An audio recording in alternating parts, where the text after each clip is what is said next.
There is an incredible looking RPG coming out this year. It's made by a great team, the world looks fantastic, brilliant cast of characters, RPG systems. It's got a real old school vibe. I think RPG fans are really going to love it.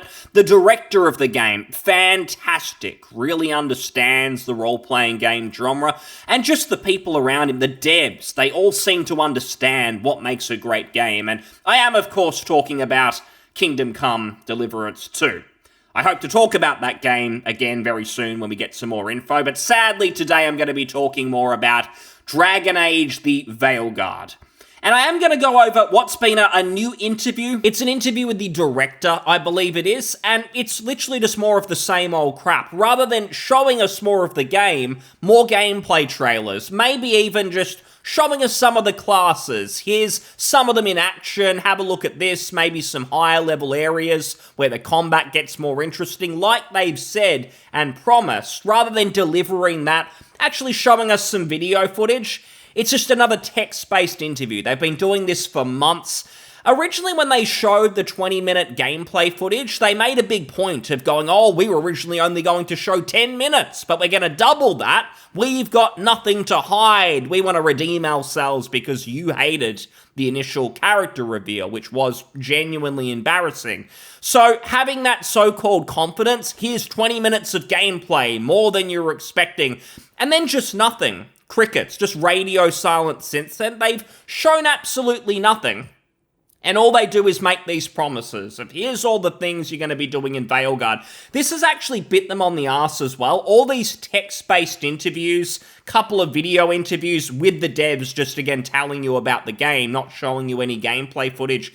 It has bit them because they made some sort of exclusive marketing deal with Game Informer. And if you don't know who they are, just another IGN, essentially, been around for years, but they suck up to video game devs, publishers, and they're gone now. They're outdated, no one reads what they're writing, because most of it is just shilling, essentially just marketing. They're not really doing any real games journalism. They're gone after 33 years. But BioWare, the Dragon Age team, made a marketing deal with them, where it was only going to be Game Informer covering the Veilguard. So there was heaps of articles, interviews with the devs. The game's going to be incredible. BioWare are back. The magic is here. Let's go. Now it's all gone because Game Informer was shut down. All of the articles disappeared. It's not like they shut down, but their website's just there as it was, and we're just getting nothing new. All of the articles have been deleted. Maybe you can find them on the archive, but no one cares about them. Not many people seem to care about the Veilguard. So none of that marketing's getting out there. So BioWare, you reap what you sow, because rather than just show us the game, put out some more videos of how it actually plays, you're relying on Game Informer to shill the game for you. Now it's all been deleted. You've got to start again, this big marketing push. And we've got some more of it here. So Dragon Age the Veilguard won't let you control your companions because you can't handle it. This is a much higher actions per minute game. Dragon Age the Veilguard won't let players have full control over their companions, but BioWare says that's because there's so much to do that it doesn't want you to be overwhelmed. Oh, thank God, because fans of Dragon Age who might be interested in this, the last thing that they want to be doing is controlling a party of characters, like you did in, from memory, every single game in the franchise, especially early on. They kind of changed things, especially with Inquisition. Slowly has gone more in that sort of action direction, more about one character. But Dragon Age Origins, the only one I'd say that universally is loved, it was all about your party. They want to get rid of that, rather than just be honest and just say, look, the industry's changed, we want to find more mainstream success, so we're dumbing down the game, we're making it easier for more people to get involved. They pretend, oh, like it's so complicated, we are just giving you control of just the one character, and your companions are basically just AI helpers, but we swear your one character, I think, has like 3 or 4 abilities or something pathetic like that. It's so complex, wow, like you're going to just be overwhelmed.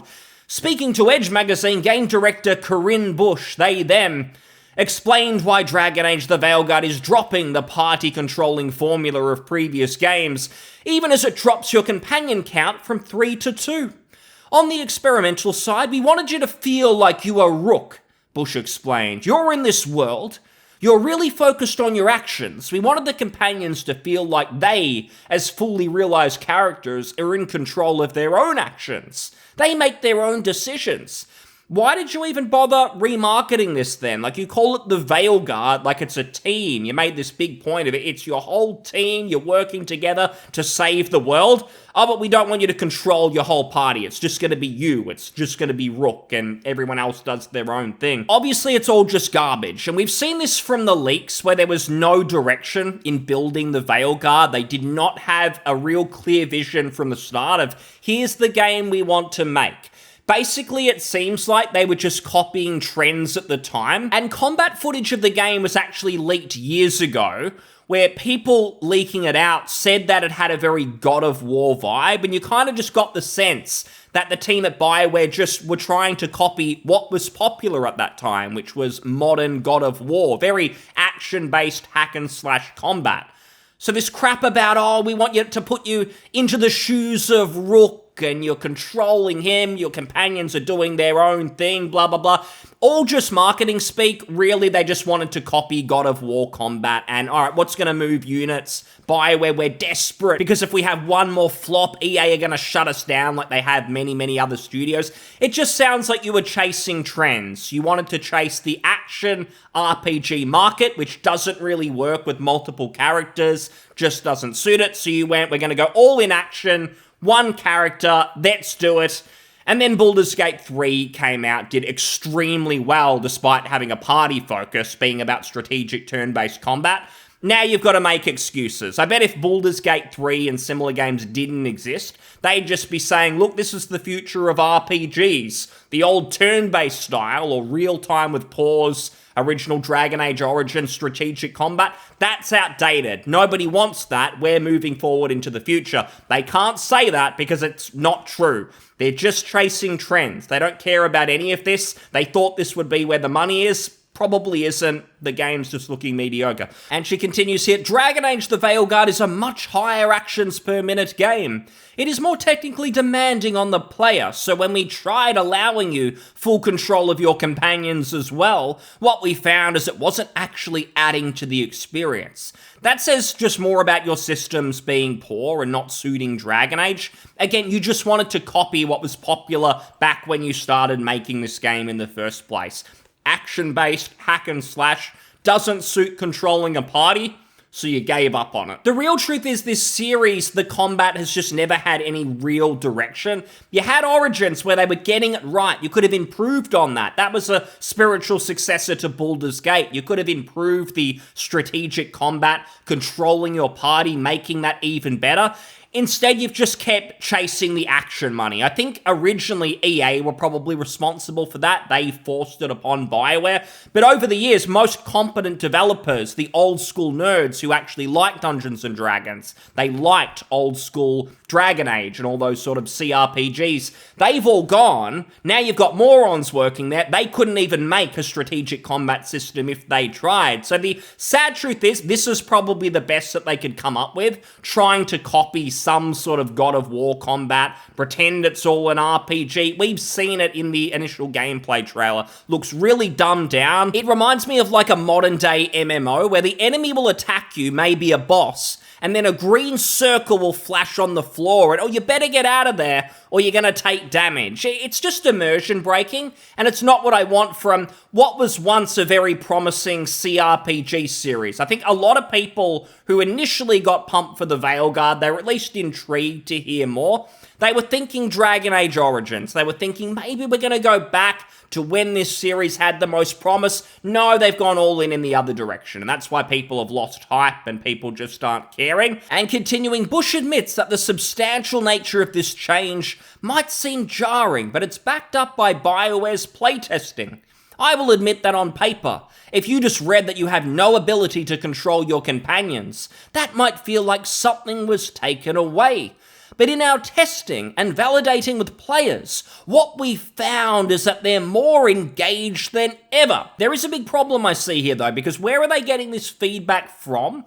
As they say, BioWare playtesters, Who are those people, I wonder? Are they bringing in 35-year-old nerds who love Dungeons and Dragons? They loved Origins, for instance, strategic combat. Is that who they're bringing in? Are they being sort of careful with who the playtesters are? Or are all the DEI practices that we know go on in the actual dev team, are they applying that with playtesting as well?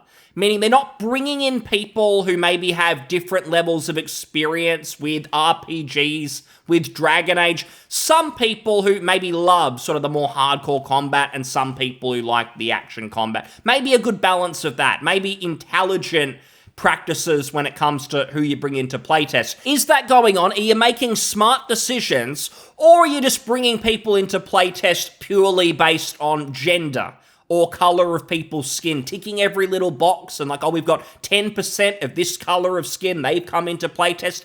I have a feeling that that's the priority. And even further, it's like we need to bring in people with every single disability that ever exists so we can put in all the accessibility features, not because we actually care about people with disabilities, but because we want to pat ourselves on the back by making it the most accessible game possible and not even really focus on making the game good. We're going to make number one priority accessibility features. The game itself, RPG mechanics, who cares about that? I mean, people who care about RPG systems and an actual good game, they're the toxic male gamers who we hate anyway, so who cares about that? But the playtesting, the people they bring in, I guarantee it's not even the audience who would be interested in buying the game. Let's look at a hard truth, for instance. If they brought in 50% women to playtest the game, do you think it's going to be 50% women who actually buy it? No. Now, there might be women who buy the game and enjoy it and they're fans of Dragon Age, but it's a minority. Like when you look at the Dragon Age influencers, the BioWare influencers on Twitter or whatever, there's a fair few women in there. But in terms of actual paying customers, women are absolutely going to be in the minority. This is a nerdy video game series. It's probably 95% men or something like that. Nerdy men who want interesting gameplay systems, not what you've cooked up, which is dumbed down. It's why the reception so far is horrible. While you won't have full control of characters, you will still be able to shape some of their movements in combat. Bush references returning rogue Lace Harding, saying that she is her own realised individual. She's got her own behaviours, how she prioritises targets, whether she'll get up close and draws aggro or stays further back at range. But you'll be able to direct her in combat by activating her abilities from the wheel.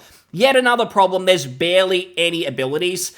And most of this sounds more like it's just going to be animations, essentially. Like, the rogue will look like they're doing something stealthy, the other characters, wizards, will be firing firebolts and whatever. But the reality is they're basically on autopilot and just make the combat encounter easier. There's no strategy. I don't really believe them when they say it. I think after the gameplay reveal, where people did say, like, this looks really dumbed down, it looks brainless, it looks easy, on Twitter they're going, oh no, there's so much at higher levels, it gets way more intriguing. Why don't you show us then? If you're not willing to show us, especially a few months out from release, I don't believe you, and you're showing nothing. It's not like, oh, you didn't show us the high-end area. We've barely seen anything outside of a beginner area, and they're telling us all this. They're going, oh, it's just so complex controlling Rook, your character. If we gave you your companions, it'd overwhelm you, it'd get insane. Just show us that then. People like myself will shut up if you go, here's an in-game, real-time, no sort of smoke and mirrors, any bullshit.